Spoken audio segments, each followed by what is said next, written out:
തൃശൂർ പൂരം നടക്കാൻ ഇനി ദിവസങ്ങൾ മാത്രമാണ് ബാക്കിയുള്ളത്. മെയ് 6-നാണ് തൃശൂർ പൂരം നടക്കേണ്ടത്. പക്ഷേ തൃശൂർ പൂരം വെടിക്കെട്ടിനെ ചൊല്ലിയുള്ള സംശയങ്ങൾ, പ്രതിസന്ധി അത് മാറാതെ തന്നെ നിലനിൽക്കുകയാണ്. ഈ വിഷയമാണ് നമ്മൾ ചർച്ച ചെയ്യുന്നത്. Shabu Prasad, N Rajesh Paramekkavu Devaswom secretary, K Girish Kumar Thiruvambadi Devaswom secretary എന്നിവരാണ് നമുക്കൊപ്പമുള്ളത്. ആദ്യം ഞാൻ ശ്രീ എൻ രാജേഷിലേക്കാണ്. ശ്രീ രാജേഷ്, തൃശൂർ പൂരം വെടിക്കെട്ടാണ് പൂരത്തിന്റെ ഹൈലൈറ്റുകളിൽ ഏറ്റവും പ്രധാനമായിരിക്കുന്നത്. കേന്ദ്ര നിയമം അത് ഉറച്ച നിയമമാണ്. 35 മാറ്റങ്ങളാണ് ഈ വിജ്ഞാപനത്തിലുള്ളത്. ഭേദഗതി ഉണ്ടായിരിക്കുന്നുണ്ട്. അപ്പോൾ നമ്മളെ സംബന്ധിച്ചിടത്തോളം വെടിക്കെട്ടിന് ഇത് എത്രമാത്രം പ്രതിസന്ധി ഉണ്ടാക്കും? തൃശ്ശൂർ പൂരത്തിൻ്റെ വെടിക്കെട്ട് നടത്താൻ സാധിക്കില്ല. ഇതിനൊരു കരട് രേഖ 2018 വന്നത്. 18 വന്നപ്പോൾ തന്നെ ദേവസ്വങ്ങൾ അതിനെ എതിർക്കുകയുണ്ടായി. എന്നാൽ അത് പിന്നെ ആരും അറിയാണ്ട് ഇത് ഒക്ടോബർ മാസം 11 2024 ഇത് പുറത്തിറങ്ങുകയും അതേ തുടർന്ന് ഇപ്പോൾ മാഗസിനും ഫയർലൈനും തമ്മിൽ നേരത്തെ 45 മീറ്ററാണ് ദൂരപരിധി നിശ്ചയിച്ചിരുന്നത്. അത് 45-ൽ നിന്നും 200-ലേക്ക് മാറ്റി. അതാണ് ഏറ്റവും പ്രധാനപ്പെട്ട ഒരു പ്രശ്നം നമ്മൾ നേരിടുന്നത്. അങ്ങനെയാണെങ്കിൽ സ്വരാജ് റൗണ്ടിൽ നമുക്ക് ആൾക്കാർക്ക് നിൽക്കാനോ ഒന്നും ചെയ്യാൻ സാധിക്കില്ല, കാണാനും പറ്റില്ല. എന്തുകൊണ്ടെന്നാൽ സ്വരാജ് റൗണ്ടും കഴിഞ്ഞ് വീടുകളൊക്കെ ഉള്ള അല്ലെങ്കിൽ കടകളുള്ള സ്ഥലത്ത് വേണം ഫയർലൈൻ വെക്കാനായി. അതുകൊണ്ട് നമുക്കൊരിക്കലും വെടിക്കെട്ട് നടത്താൻ പറ്റില്ല. അപ്പോൾ അത് പുനഃസ്ഥാപിക്കണം. ഇതിന് ബേസിക്കായിട്ട് parent act 2008 explosives act table 3 എന്ന് പറഞ്ഞ ഒരു അധ്യായമുണ്ട്. അതിൽ വളരെ വ്യക്തമായിട്ട് മാഗസിൻ ഇത്ര കിലോ ആണെങ്കിൽ അതിൽ നിന്നും വീടുകളിലേക്കും ഫാക്ടറീസിലേക്കും അതർ എസ്റ്റാബ്ലിഷ്മെൻറ്റ്സിലേക്കുള്ള ദൂരപരിധി വളരെ ക്ലിയറായിട്ട് പറഞ്ഞിട്ടുണ്ട്. അതനുസരിച്ച് 2000 കിലോൻ്റെ മാഗസിനിൽ നിന്നും ഒരു വീടിലേക്ക് 45 മീറ്റർ മതി എന്ന് പറഞ്ഞിരിക്കെ ഈ ഫയർ ലൈനിലേക്ക് എന്തടിസ്ഥാനത്തിലാണ് 200 മീറ്റർ എന്ന് പറഞ്ഞത് നമുക്ക് ആർക്കും മനസ്സിലാവുന്നില്ല. അപ്പോൾ അതൊരു വലിയൊരു കോൺട്രഡിക്ഷനാണ്. അതൊക്കെ ചൂണ്ടിക്കാണിച്ച് നമ്മളിത് കേന്ദ്ര സർക്കാരിൻ്റെ ഇതിൽ ശ്രദ്ധയിൽ പെടുത്തിയിട്ടുണ്ട്. അപ്പോൾ തന്നെ ഇത് കൂടാതെ ഇരു ദേവസ്വങ്ങളും നമ്മുടെ ബഹുമാനപ്പെട്ട മന്ത്രി ശ്രീ സുരേഷ് ഗോപിയും കൂടി ബഹുമാനപ്പെട്ട കേന്ദ്രമന്ത്രി പീയൂഷ് ഗോയൽജിനെ കണ്ട് കാര്യങ്ങൾ വ്യക്തമായിട്ട് ധരിപ്പിച്ചിട്ടുണ്ട്. അതിനെ തുടർന്ന് നമ്മളിപ്പോൾ ഇനി ഏതാണ്ട് ഒരു മാസം മാത്രമേ ഉള്ളൂ. ദിവസത്തിനുള്ളിലൊരു ഭേദഗതി ഉണ്ടാകും ഈ നിയമത്തിൽ എന്ന് തന്നെയാണോ പ്രതീക്ഷ?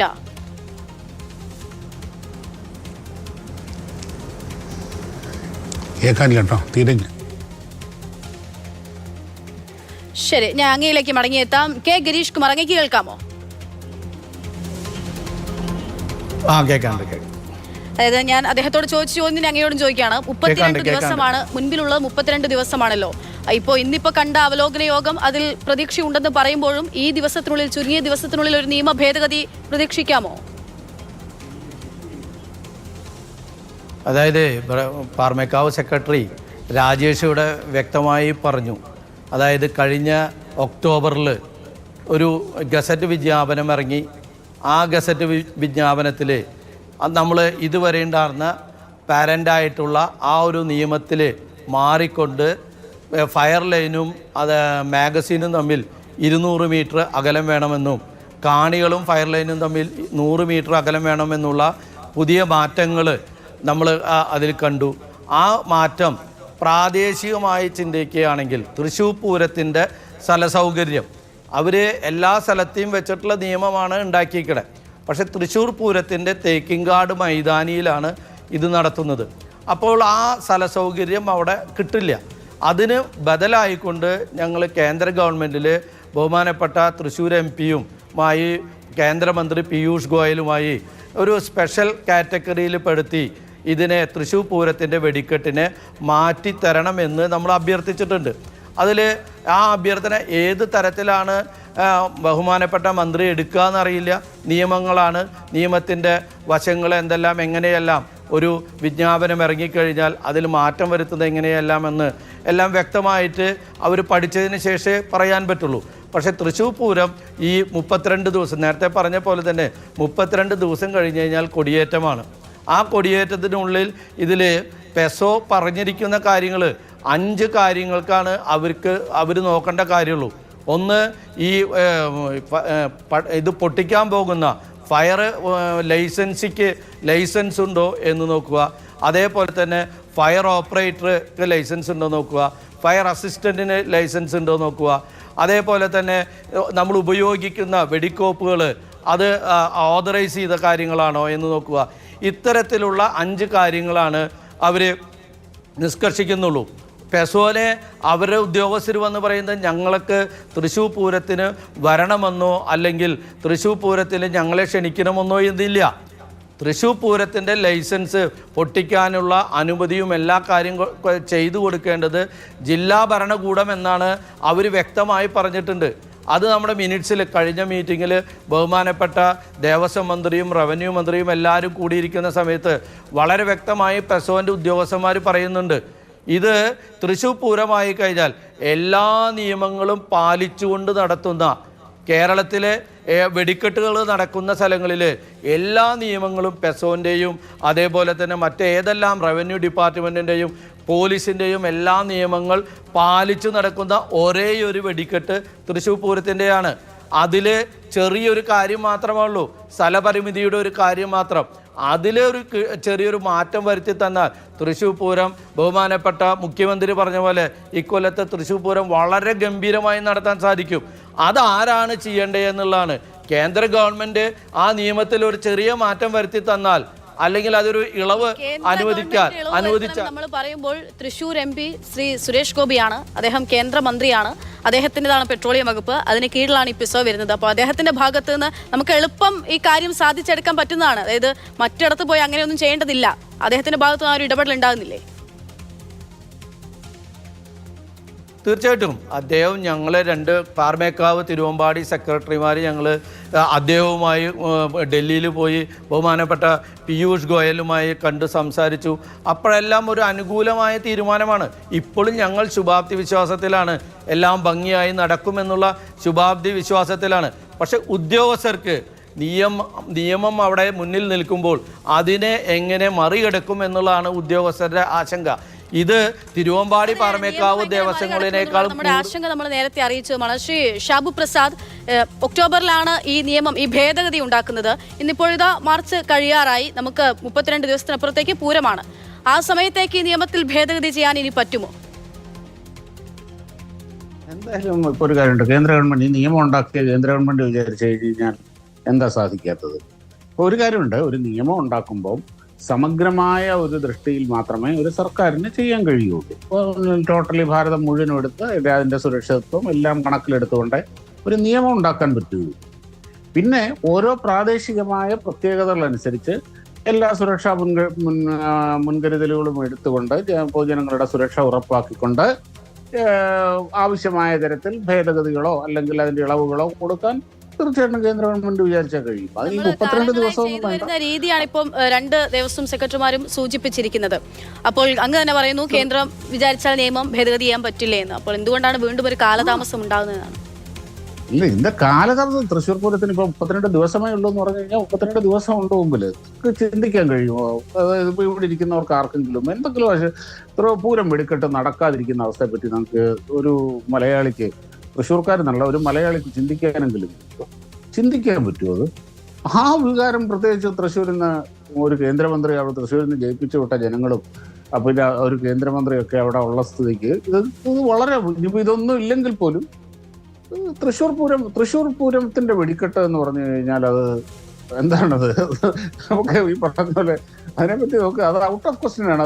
അത് ഇല്ലാതിരിക്കുക അല്ലെങ്കിൽ അത് നടക്കാതിരിക്കുക എന്നുള്ള കാര്യം. അത് നടക്കും, ഒരു സംശയം വേണ്ട. ഇപ്പൊ ഇവിടെ ഇരിക്കുന്ന ബഹുമാനപ്പെട്ട പാറമേക്കാവ് തിരുവമ്പാടി ദേവസ്വം പ്രതിനിധികളുടെ ആ ഒരു അപ്രോച്ചിൽ, അവരുടെ സംസാരത്തിൽ അവർക്ക് അതിൻ്റെ അകത്ത് സംശയമൊന്നുമില്ല, അത് നടക്കും. അങ്ങ് വെടിക്കെട്ടിനെ പറ്റി പറഞ്ഞു, വെടിക്കെട്ട് ഇല്ലാതെ ചിന്തിക്കാൻ പറ്റുമോ എന്നാണ്. ആ ചിന്തയിൽ തന്നെയാണ് നമ്മളും ഈ ചോദ്യങ്ങളൊക്കെ ചോദിക്കുന്നത്. ശ്രീ N രാജേഷ്, വളരെ അനായാസം, വളരെ ഈസി ആയിട്ടാണ് അദ്ദേഹം പറയുന്നത് നടക്കാതിരിക്കുക, എന്തായാലും സംഭവിക്കുക എന്നുള്ളത്. അത്രയും ഈസി അല്ലെങ്കിൽ ആ ചിന്തയിൽ തന്നെയാണോ നിങ്ങളുള്ളത്? ആശങ്കയൊന്നും ഇല്ലേ ഇനി? ഞങ്ങളെ സംബന്ധിച്ച് തൃശ്ശൂർ പൂരത്തിന് വെടിക്കെട്ട് ഉണ്ടാവും എന്നുള്ള കാര്യത്തിൽ യാതൊരു സംശയവുമില്ല. ഇതിന് വേറെ കുറച്ച് ലീഗലായിട്ടും ടെക്നിക്കലായിട്ടുള്ള വശങ്ങൾ നമ്മൾ കൺസിഡർ ചെയ്യുകയാണെങ്കിൽ ഞങ്ങൾക്ക് ജനുവരി മാസം 2 ദിവസങ്ങൾക്കും വേല എന്ന് പറഞ്ഞൊരു ഉത്സവമുണ്ടായിരുന്നു. ആ ഉത്സവത്തിന് ചെറിയ തോതിലൊരു വെടിക്കെട്ടുണ്ടായിരുന്നു. ഈ നിയമങ്ങൾ നിലനിന്നിരുന്ന കാരണം ജില്ലാ ഭരണകൂടം, അതായത് ADM റിജക്റ്റ് ചെയ്തു. അപ്പോൾ ഞങ്ങൾ ബഹുമാനപ്പെട്ട ഹൈക്കോടതിയിൽ പോയിട്ട് ഒരു കണ്ടീഷനാണ് പറഞ്ഞത്, മാഗസിനിൽ വെടിക്കോപ്പ് വെക്കാതെ ഇരുന്നാൽ മാഗസിനായിട്ട് കരുതേണ്ടതില്ല. അതിനാൽ പൊട്ടിക്കുന്ന സമയത്ത് മാഗസിനിൽ ഒന്നും വെക്കാതെ പൊട്ടിക്കാം, അങ്ങനെയാണെങ്കിൽ പൊട്ടിച്ചോട്ടെ എന്ന് പറഞ്ഞപ്പോൾ ഒരു എഫിഡവിറ്റ് ഫയൽ ചെയ്ത് പൊട്ടിച്ചോടാൻ എന്നുള്ള നിലയ്ക്കാണ്, ആ ഒരു ലൈനിലാണ് ഉത്തരവ് കിട്ടി. 2 ദിവസങ്ങളും വെടിക്കെട്ട് പൊട്ടിച്ചു. അങ്ങനെ ഇരിക്കെ നമുക്ക് തൃശ്ശൂർ പൂരത്തിനും വേണ്ടി വന്നാൽ മാഗസിൻ കാലിയാക്കി മാഗസിനിൽ ഒന്നും ഇല്ലാതിരുന്നാൽ നമുക്ക് പൊട്ടിക്കാം എന്നുള്ളൊരു വിശ്വാസമാണ്. പക്ഷേ പെസോ പറയുന്നു, ഇതിൽ സർക്കാർ ഉദ്യോഗസ്ഥരെ സംബന്ധിച്ച് എന്തെങ്കിലും എഴുതി വെച്ചാൽ മൈൻഡ് അപ്ലൈ ചെയ്യേണ്ട ആവശ്യമില്ല. നേരെ മറിച്ച് സാധാരണ ഒരാൾക്ക് മൈൻഡ് അപ്ലൈ ചെയ്തിട്ട് തീരുമാനമെടുക്കാം. അവിടെ മാഗസിനിൽ ഒന്നുമില്ലെങ്കിൽ അത് മാഗസിൻ അല്ല എന്നുള്ളൊരു തീരുമാനം ഒരു ആൾക്ക് മൈൻഡ് അപ്ലൈ ചെയ്താൽ അത്തരമൊരു തീരുമാനം അല്ലെങ്കിൽ ഒരു ഉദ്യോഗസ്ഥന് അല്ലെങ്കിൽ ഒരു ഗ്രൂപ്പ് ഓഫ് പീപ്പിളിന് എടുക്കാം. എന്നാൽ ഒറ്റയ്ക്ക് ഒരു സർക്കാർ ഉദ്യോഗസ്ഥൻ അങ്ങനെ മൈൻഡ് അപ്ലൈ ചെയ്യാൻ തയ്യാറാവില്ല. അതിൽ അദ്ദേഹത്തിന് തെറ്റ് പറഞ്ഞിട്ട് കാര്യമില്ല. എന്തുകൊണ്ട് വന്നാൽ എന്തെങ്കിലും ഒരു പ്രശ്നം ഉണ്ടായാൽ എല്ലാം അദ്ദേഹത്തിൻ്റെ പേരിലാവും. അപ്പോൾ അവരാരും ഇത്തരം തീരുമാനങ്ങൾ എടുക്കാൻ തയ്യാറാവില്ല. അങ്ങനെ ഇരിക്കെ ജില്ലാ ഭരണകൂടമോ പെസവോ ഒരു ക്ലാരിഫിക്കേഷൻ കൊടുത്താൽ മതി. മാഗസിനിൽ ഒരു വെടിക്കോപ്പും ഇല്ലെങ്കിൽ മാഗസിനായിട്ട് കൺസിഡർ ചെയ്യണ്ട എന്നൊരു ഉത്തരവ് പുറപ്പെടുവിച്ചു കഴിഞ്ഞാൽ ഈ പ്രശ്നങ്ങൾക്കൊക്കെ ഒരു പരിധിവരെ എല്ലാ പ്രശ്നങ്ങളും തീരും. ആ ഉത്തരവ് എന്തുകൊണ്ട് ഇങ്ങനെ നീളുന്നു എന്നുള്ളതാണ് ശ്രീ ഷാബു പ്രസാദ്. അങ്ങ് എന്തുകൊണ്ടായിരിക്കാം ഇത് ഇപ്പോഴും ഈ അനിശ്ചിതത്വത്തിൽ തന്നെ ഇങ്ങനെ വെച്ചുകൊണ്ടിരിക്കുന്നത്? എന്തിനായിരിക്കും? കഴിഞ്ഞ ദിവസം മുഖ്യമന്ത്രി സൂചിപ്പിച്ചു എല്ലാ പ്രശ്നങ്ങളും പരിഹരിച്ച് നമുക്ക് നടത്താനാകുമെന്ന്. പക്ഷേ മുഖ്യമന്ത്രിക്ക് ആ തീരുമാനം എടുക്കാനോ ഇല്ല, കേന്ദ്ര നിയമം അവിടെ നിലനിൽക്കുന്ന സാഹചര്യത്തിൽ. ശ്രീ സുരേഷ് ഗോപിക്കൊക്കെ എന്തുകൊണ്ട് പെട്ടെന്ന് ഇതിലൊരു ഇടപെടൽ നടത്താനും ഈ ഒരു ആശങ്കയും അനിശ്ചിതാവസ്ഥയും ഇല്ലാതാക്കാനും സാധിക്കാതെ പോകുന്നത്?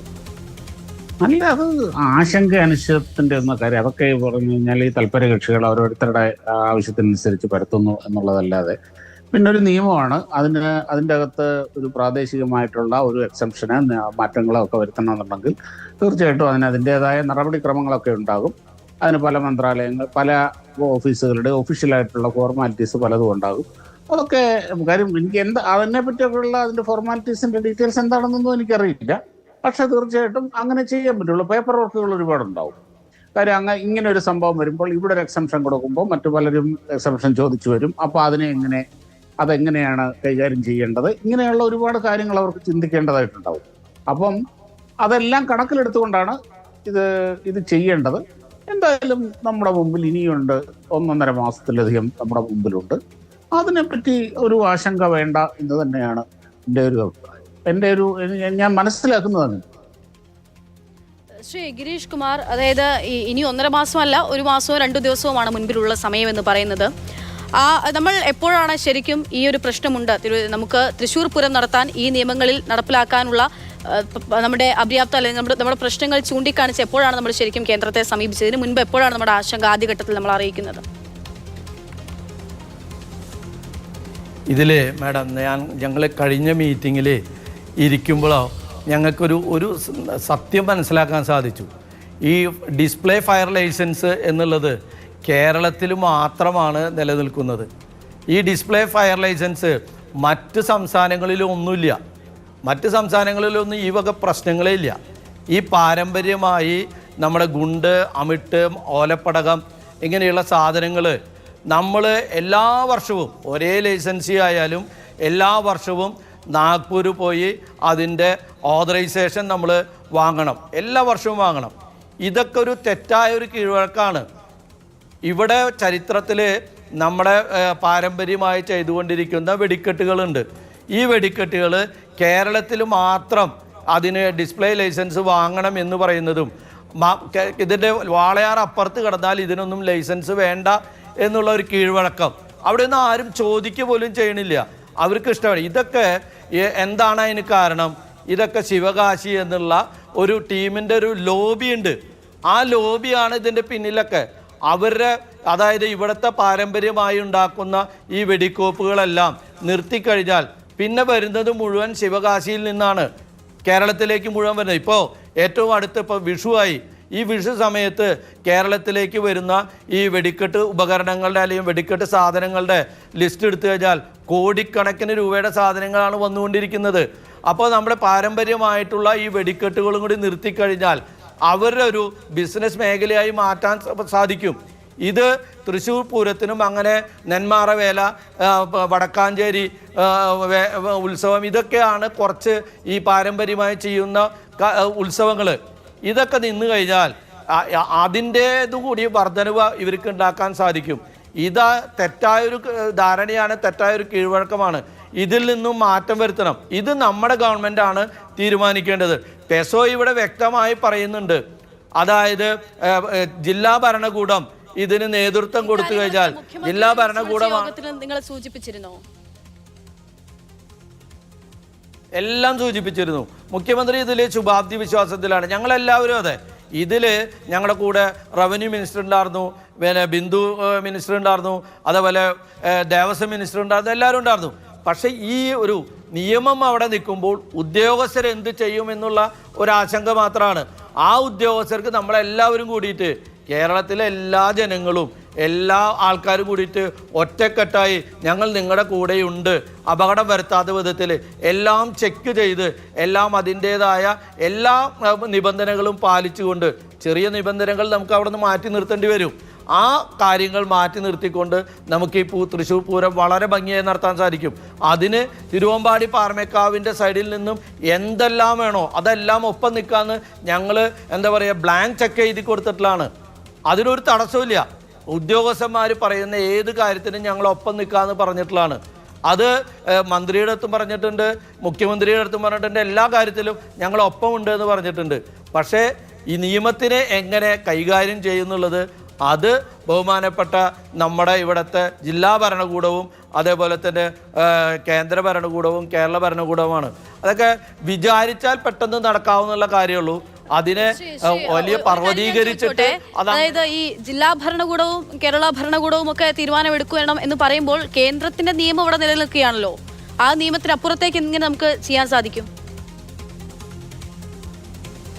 അല്ല, തീർച്ചയായിട്ടും ആ നിയമത്തിനെ എങ്ങനെ മറികടക്കാമെന്ന് അറിവുള്ളവരുടെ അടുത്ത്, ഇതിൻ്റെ എക്സ്പേർട്സിൻ്റെ അടുത്ത് സംസാരിച്ചതിന് ശേഷം അതിലെന്തെല്ലാം മാറ്റങ്ങൾ ചെയ്യാൻ പറ്റുമോ ആ മാറ്റങ്ങൾ ചെയ്യാൻ പറ്റാവുന്ന തരത്തിൽ മാറ്റം വരുത്തുക.